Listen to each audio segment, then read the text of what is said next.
Hi, we're very excited to be here with Alnea Farahbella, who is the founder of this amazing factory, Nana Atelier, and the line Toit Volant. So she's going to talk to us today about domestic manufacturing, what it was like starting a factory in Los Angeles, and what it's like having a brand here.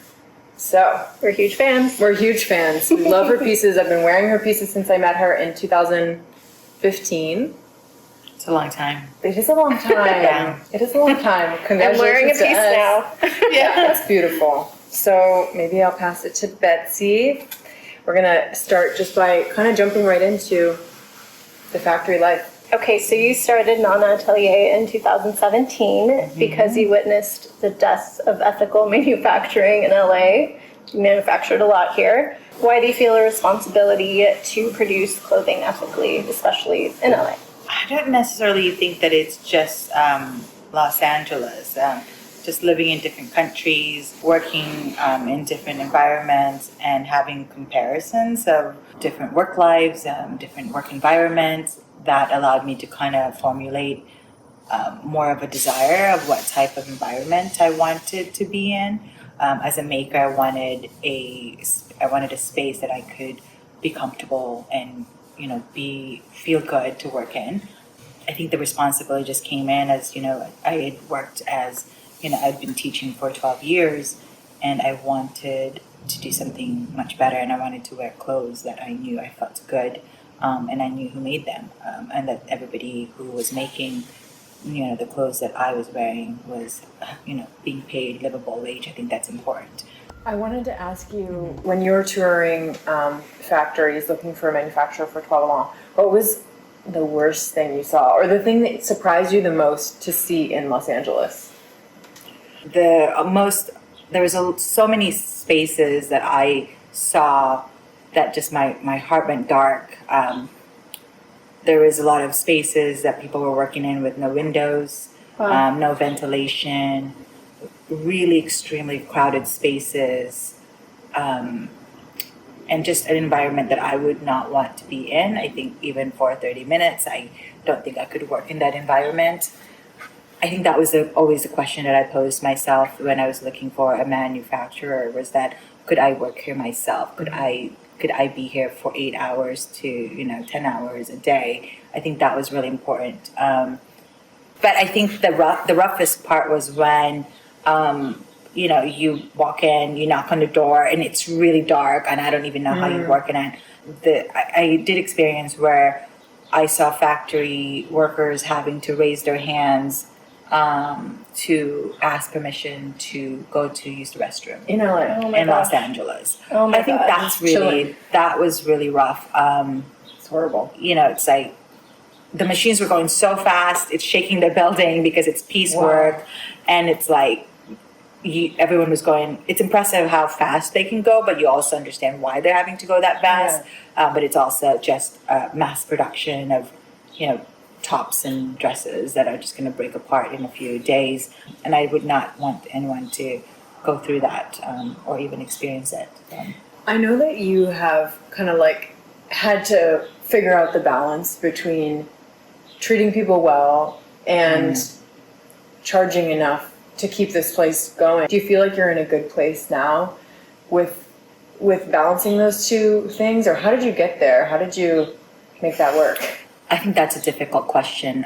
If you had asked me 4.5 years ago, before knowing what I know now, I think I was really dreamy and idealistic, and that, where I would just kind of have this idealistic response. Finding a balance is really difficult. Maintaining business and doing it ethically, and everything's on paper, without support from your local officials or the city or the state. There's no vocational training. I mean, I can go on, and you guys know that. I think it's really difficult to find a balance. We've been really fortunate that I have open communications with the team. They've seen our struggles. They participate in the changes that we implement. We share our struggles with the team and what we're going through as business owners. I think that's something that's unique to my experience in any of the work environments that I've been in, because I've never had that openness. This is something that I think works for my small team. They know who we are as business owners, and trying to figure out how do we charge, prices that we can still invite designers that can sell this at a fair price point. We do small productions, higher prices, and when you start to break it down and you understand all the different components of manufacturing, it's almost like impossible to make any margins. So you have to do it. You're not expecting to make a lot of money in this. You're just expecting to break even or to have, to make sure that everyone gets paid. I don't think it's really about for profit, and that's probably hard to say because then it's not enticing anyone to open up a manufacturing business. But there are different ways to, to subsidize income. Owning your own brand, doing consulting, different ways. But you just have to find a balance in all of that. And there's so many hidden costs in manufacturing, not to mention ethical manufacturing that not everyone knows about. There's a reason it costs as much as it costs. Well, I think that in manufacturing in general, globally, it's the only area where you could really squeeze down the prices.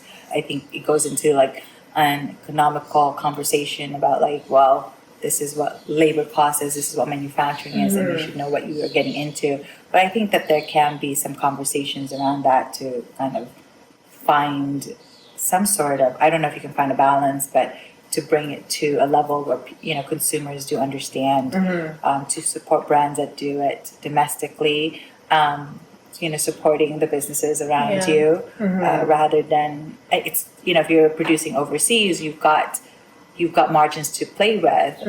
But when I first started reading about manufacturing, I heard that it does contribute to a stable economy. It lowers crime rates and those things. I kept that in mind. Because you provide jobs and manufacturing is very stable.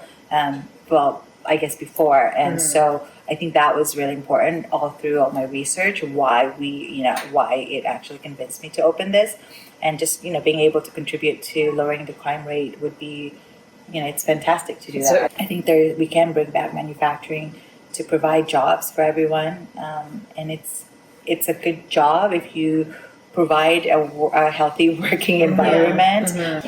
Producing domestically is such a commitment, especially with certain designs that you do and certain price points, because everybody knows that if you do mass production, you go overseas for that because you have better margins. But if you're doing more luxury or higher end, you could do domestic because you've got the margins for it. But there is that kind of contemporary price point of that my brand is in, that I don't really want to go overseas. I want to be able to produce that locally and support jobs here.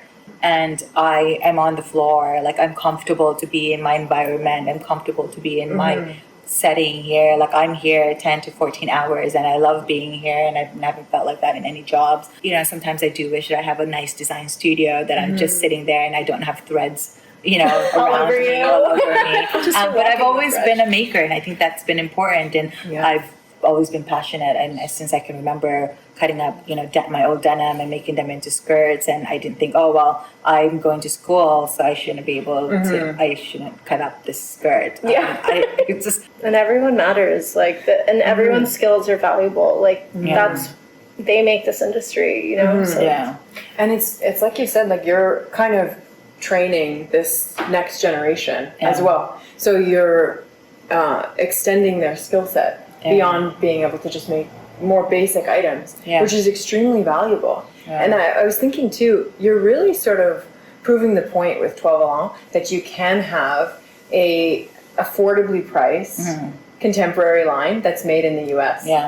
There aren't that many like that, but I think it's such a great example of it. And you're showing that you can do it by owning your own factory. And it's sort of it's this symbiotic relationship of providing work for the factory and then providing affordable clothing for people. It's amazing. Well, I think it didn't come very easily. I like presenting reality. nicely so that people know that it took a lot of Yeah. work. But I also, I love having these conversations with both of you and with everyone else about like, it starts with your design and thinking about the cost of that design into labor. As a designer before, I never really looked into it until I started making myself. And like, this is my time. Yeah. I'm spending it. And then, well, how can I, sell this dress for $69 or $79? When it took me 5 hours to make. Yeah. There's definitely a Unless, disconnect there. unless I'm making 1,000 units of it. So Yeah. I think that really having real conversations with designers to understand labor costs. Like I've had so many conversations with different production managers or brands that was like, well, why is that costing so much? The t-shirt, I can produce this in this place for $3. And so I'm like, well, your latte is $7 or $8. So Do you know how much work do you goes know into how this? much work goes into that? And I think it's very naive for people, especially if you are in this industry, not to know the labor cost in your state. Yeah. I think you have to know the federal wages, the state level wages, and the city, minimums and all that. Los Angeles is $15 an hour. Los Angeles City is $15 an hour, and that's really nothing. That's a lot of people that are functioning on $10-15 hour in different parts of the U.S. or $7.50. $7.50, yeah. $7.50. Which is, I don't understand how anybody can really live on that. Yeah. It's, Well, There's so much disparity between that and the cost of living. yeah. And I always say, Yeah. like, well, I guess that's the fancy latte. I don't even know what that means, fancy latte, but I say it all the time. Like, the fancy latte, the fancy latte problems. Yeah. But it's kind of hard. Like I've had to take clients before where I'm like, well, I guess I don't pay myself, because it's so low. But this is what I need to do for now. But I think that as I've gotten more in understanding how to value our skill set, then I just speak, about it. Like, hey, this is the cost. This is what, my overhead is. Got nice light here in this building. Yes, this is all natural light, by the way. Yeah. Beautiful Skylights. skylights. I'm like, roof windows? What are those called? The roof. We love roof windows. I mean, it's like, I do feel like you've been more, just in the time that I've known you, and like since you've started Nana, you're more confident in saying, this is what I need. You know, and you ask for what you need and also what you deserve. Because you understand the value of it. And also, I think over the years, like you've seen that clients are willing to pay. Some clients are willing to pay and some aren't. And you're okay with saying, okay, see you later, to the people who aren't willing to pay. There's really power in that. And I also think, we've encountered different clients that are, that will say to us, well, we'll pay this much and then expect the world, which is really hard because these are human hands working on it. One pair of garment, literally 15 pairs of hands will go through that in the assembly line. And, I always say to everyone, by 3:00, my team is exhausted. QC, I've got two ladies that do the QC and the pressing and the ironing and the trimming. By 2, they're exhausted. So sometimes you miss that. Well, okay, when you started manufacturing Toit Volant yourself, like what did you discover about the manufacturing process other than like the price points that we talked about earlier and what should be accounted for in design? Like, what did you learn that other clients should learn? God, there's so much. I want to write a book. I've been wanting to, really put that in paper. From doing this in our living room where, we had Home Depot, tables, foldable tables, and cutting all the pieces that we placed in order, to watching someone else manufacturing, to owning our own factory. There's been so many different stages from that, because if you're handing it to someone else, they have their different operations and their different assembly to it and how they see the garments. And then to owning our own facility where I can really control all that. So from the living room, kind of back to full circle of like when I used to do it in the living room and do it this way, but I didn't know so much. And then now having a team to help me execute it, but also knowing what I know now, coming to a full circle of like, this is great. So going back to that, like what should brands look at? And I think that I always say to somebody who wants to start a brand, just go into your living room or your kitchen, cut up like a shirt, sew it up, and just kind of experience that on a very small scale. Yeah, definitely. Feel the frustrations, feel the the pain of building that garment, because what you're feeling is actually replicated in the assembly floor for so many of the machinists and the technicians. They're feeling exactly that with certain skill set and years behind them, but they're still feeling that. I think that's important. And so sometimes, I think on a personal level, because when you're making something, it's so much more, it's so personal that you so almost connected. you don't want to let go of that piece. You're like, oh, but I spent like 5 hours on this. I'm not letting it go, even though it's falling apart. For my dresses, I have stories connected to it, and that's how I stay, kind of in sync with, even if someone else is making it. Like there's still stories behind all the pieces.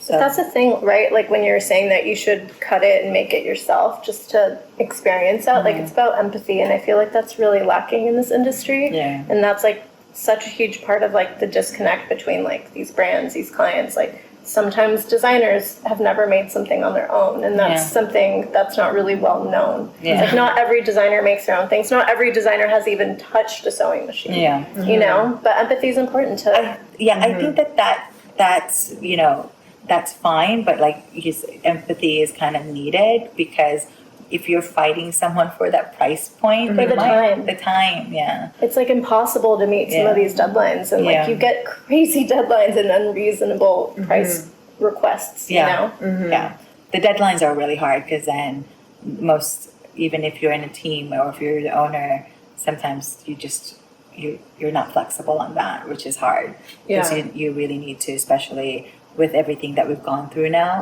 with COVID and the instability of staffing and all that. I think that everyone has learned to be flexible. I think as a designer, as a brand, you kind of have to be creative on what you do, to adapt to the times. I mean, it's kind of our responsibility as designers to kind of like adapt and like create solutions for some of these problems, right? Like they're gonna exist. Let's get creative. Let's solve them. That's what I wanted to ask you about, because it sort of ties into sustainability and what we, talk about and care about in other lives. When you are seeing things from like the factory perspective, you really see everything. Like we've talked about recycling and textile waste. Like things pile up because everything is under your purview at that point. So can you tell us a little bit about some of the things you're doing or want to do, or sort of solutions you wish existed? I mean, one of the first things is the scraps. That's a big one, living in Los Angeles, and I've talked to you about this forever. Like, where do we discard our scraps? That was like the initial one. It's really hard. There isn't a great solution in Los Angeles for it. There are places you could put like small scraps, but they're also very small businesses that they can't take bulk. Luckily, we don't do like heavy waste here. So that's been a tough conversations, and we haven't had a really great solution for that we can implement here in Los Angeles. And it's been hard to watch that. I've been here now. We've been here 7 years. 7 years, and it hasn't been really a solution. So it's just going into the landfill. And when I have this conversation with people and they just look at me like, what? It's not going into the landfill. You're like, it's going into the landfill. You're like, where else do you think it's going? It's like, I think LA is just so far behind. Like New York has great programs in place. They're working on a textile recycling program. They have composting. They have like proper recycling systems. I don't understand sometimes why LA doesn't have those things. And it's a way bigger city. Like, why are we so behind? It doesn't. Where's Some things the don't make connection sense, but I think it does maybe come back to political will, voters, the costs involved, those kinds of things. And it might end up being a private, company that sort of figures out the solution to it. I really hope that it doesn't take another 30 years to find a solution for Los Angeles. I do hope that someone comes in and builds something just purely from their heart. That sounds very corny, I mean, it's necessary to like help the environment. Who has the financial means for it? to sit down with me and I can maybe brainstorm some stuff. To be Yeah. like, this is what we could do, you know? Because there's solutions out there. And we just need to bring it to Los Angeles so that we could solve this problem here. Yeah, I mean, and it's about progress, and I feel like a lot of things are happening that are going towards it. So maybe the industry as a whole isn't the most pristine, and a lot of it isn't, but at least like things are happening. Like Nana existing is part of that. Yeah. That's Well, part I of mean, the I think change. that's why you have to talk about the reality of it. I mean, like in general, manufacturing is a dirty industry. Yeah. And so you need to know, like, how do you put in practices that are cleaner, Yeah. greener, Mm-hmm. and better, because it's just a dirty industry in general. So, but you have to make an effort to do it. And it's like I've always wanted a brand that really participated in better practices. Yeah.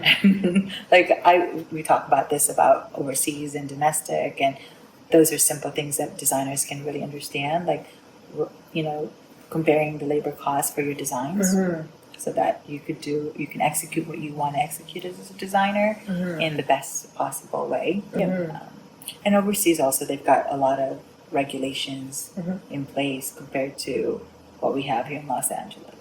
But it's like, I do love Los Angeles. It's like a little mini Hong Kong, and I tell everybody this. It's like everything is here. I mean, we don't have all the machineries that overseas has, but True. we really do have everything here. It's just so linear. So I think that it goes back to like, do something on your own as a designer or as a brand, maybe in a team where you yourself participate on doing something and doing this costing exercise. Like, okay, so someone had to go to the dye house and pick that up.